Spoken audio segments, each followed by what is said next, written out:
অসময়ে বড়ইয়ের টক রান্না করে খাওয়া। তার কারণ হচ্ছে এখন বড়ইয়ের সিজন না। আমরা বড়ইকে শুকিয়ে সংরক্ষণ করে রেখেছি, যার জন্য যখন ইচ্ছা তখন খেতে পারতেছি। আর বড়ইকে অবশ্যই ভালোভাবে শুকিয়ে রাখতে হবে, তাহলে বড়ই ভালো থাকে, নয়তোবা বড়ইয়ের মধ্যে পোকা ধরে যায়।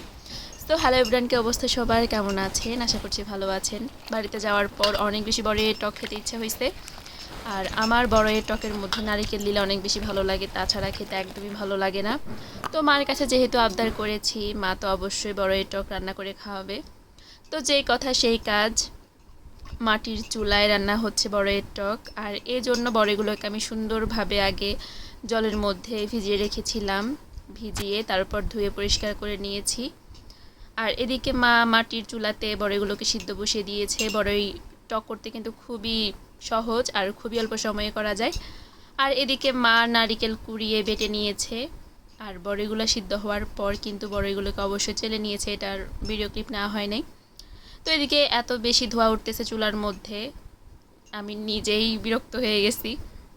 তো যাই হোক, এদিকে মা বড়ই টকের মধ্যে নারিকেল বাটাটা দিয়ে দিল, এরপরে লবণ চিনিটা দিয়ে দিল, রেডি বড়ইয়ের টক। আর যে কাজটা করেছিল, কড়াই থেকে স্টিলের একটা বলে নিয়েছিল, কারণ কড়াইয়ের মধ্যে থাকলে তিতো একটা ভাব উঠে, পরে খেতে মজা লাগে না। তো এই যে বড়ইয়ের কালারটা দেখতে অনেক বেশি সুন্দর সুন্দর হয়েছে। আর বড়ইয়ের টক খেতে আপনাদের কার কেমন লাগে অবশ্যই কমেন্ট করে জানাবেন। আর ভিডিওটি ভালো লাগলে অবশ্যই লাইক কমেন্ট শেয়ার করে পাশে